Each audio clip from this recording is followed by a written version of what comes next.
Greetings, ladies and gents, and welcome to today's Reddit Quickie from the subreddit HFY, called Man in a Trash Can, written by Regal Legal Eagle.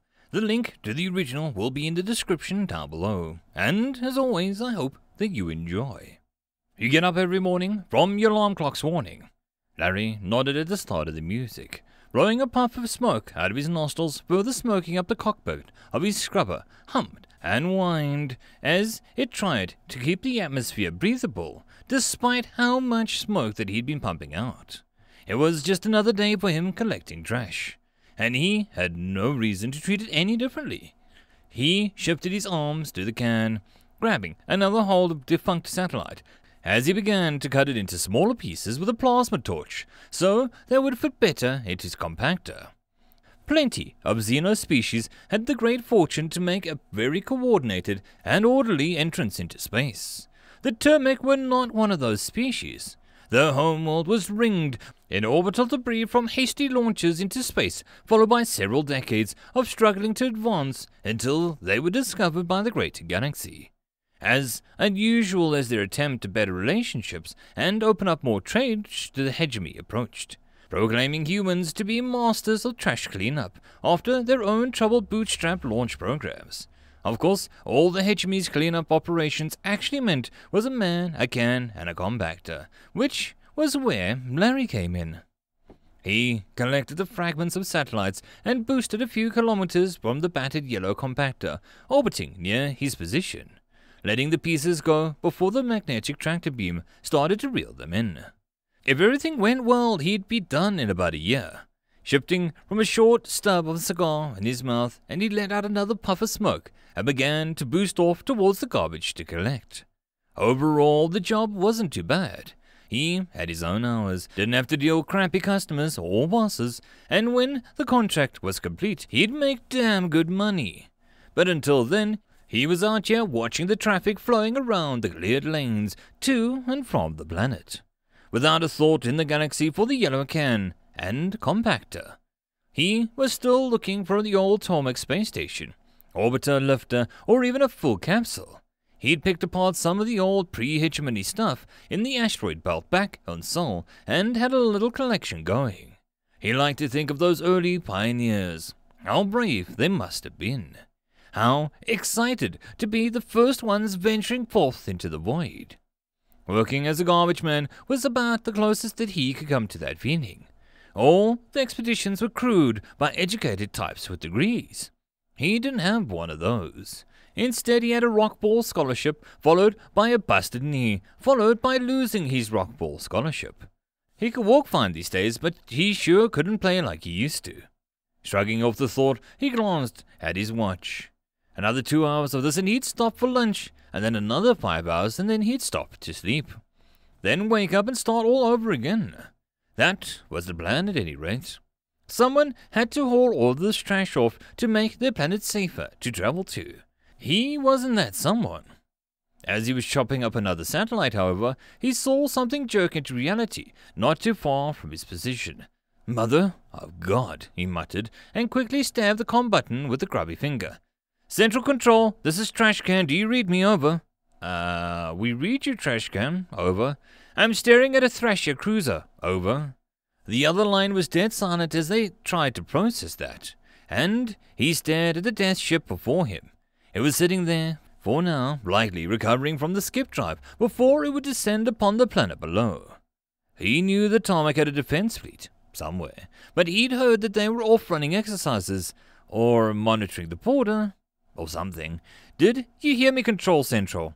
Gotta be at least a Class 7 cruiser. What defenders you got around here? Over. We don't have anything, Trash Can. Get out of their way while you still can. We'll start the general alert. Get traffic out of the safe lanes and away from the planet. Over. Frick. This thing only has impulse. It would take me another 3 days to make it to your fricking moon. Damn. He thought it over for a moment and then briefly considered the spirit of the original human pioneers into space. I'll buy you guys whatever time I can. Come again, Trash Can? You're not Termek, why are you helping? He could hear their shock as he was already turning off the comm to focus. He snapped his harness into place and then boosted forwards towards the cruiser. It was just starting to move once more. Either they didn't notice his little can, or they didn't care that he came in hard near the aft of the ship. He grunted as the can gripped onto the hard hull and slammed into it before holding fast.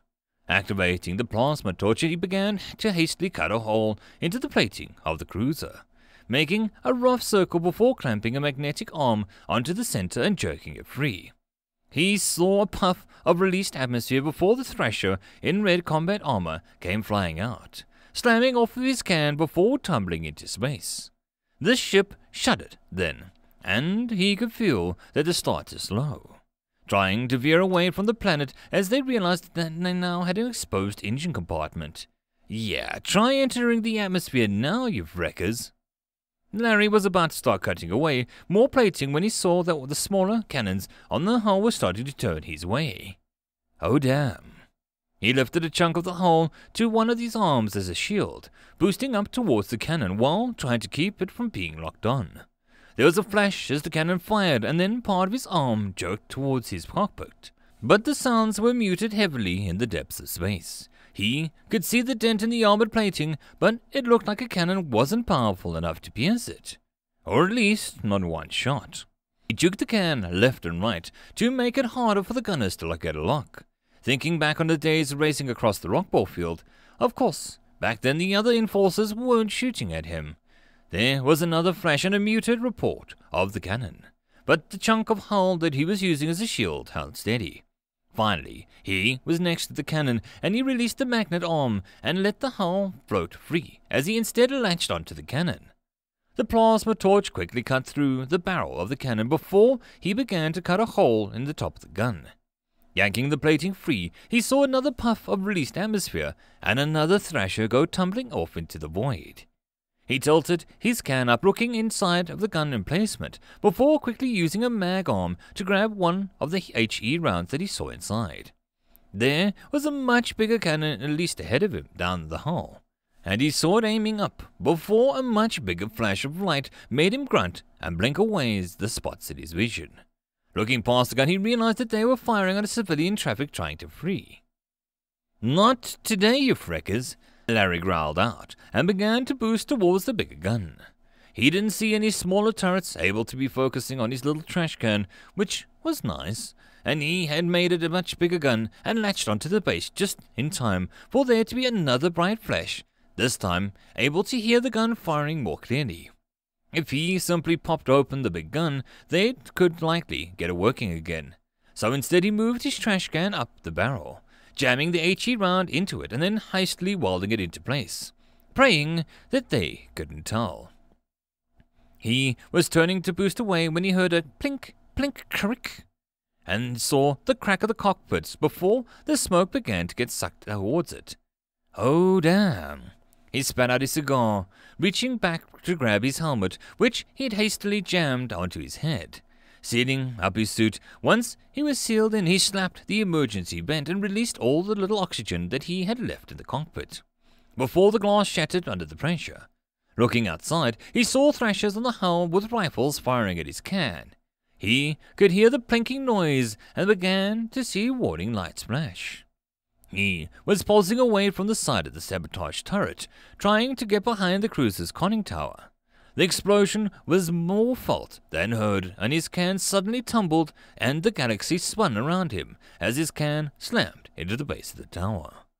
Groaning at the force of the impact, he unfastened his harness and grabbed his emergency oxygen tank in the cockpit, snapping it into place on his back and hearing the magnets guide him into position. Then he grabbed his handheld torch and popped the hatch before pulling himself free. It wasn't often that he was out in the darkness himself, but here he was now clinging onto the wreck of a hull of a Thrasher cruiser.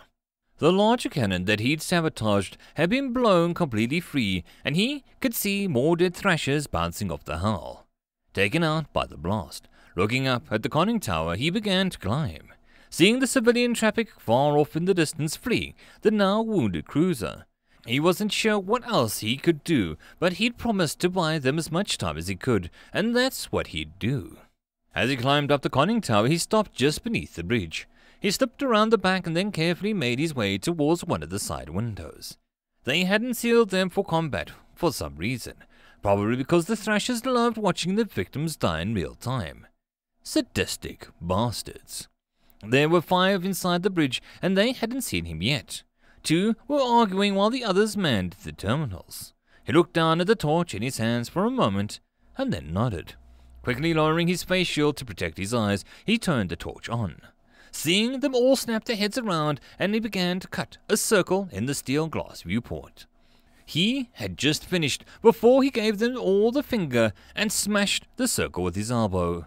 This time, instead of a small puff of steady stream, the atmosphere began to get sucked out into space, and one of the Thrashers with it yet again. Then another. He could see one of the other gripping onto the console, reaching for some sort of switch, before finally the metal plating began to slide down over the viewports. A third Thrasher was getting sucked out of the metal cut the Xeno in half, and Larry watched the quickly crystallizing blood droplets spray out of the remains. Down below he saw more Thrashers start to exit the airlocks, rifles in hands, and he knew that it was time for him to go. He climbed on top of the conning tower and looked around for anything that he could possibly see. Off in the distance, in a clutter of orbital debris, he saw a circle. Circles were rare. He couldn't be sure about it, but he didn't have a choice and jumped as hard as he could, letting his momentum take him away from the cruiser before he activated his suit's nav thrusters, watching the fuel gauge very carefully as he had to avoid some debris until he got closer to the circle. It was a station!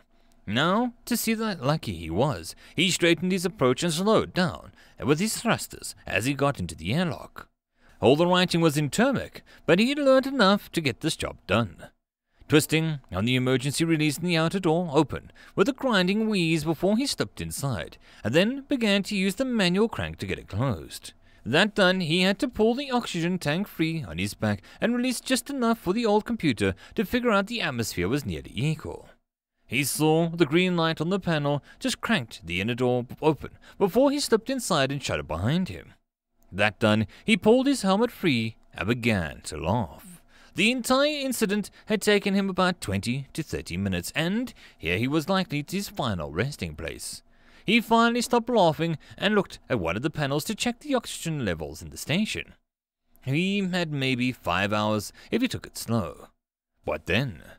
What were the chances anyone knew that he was here? The cruiser was still there, and while he'd done damage to it and slowed it down, it was still active. He shrugged. He'd done all he could. Pulling a cigar out of his swimsuit pockets, he chomped the end off of it, spitting it out and gripping the cigar with his teeth before pulling out an old lighter. He loved the distinct clink that it made before it snapped the flint and began to puff away to get the cigar going.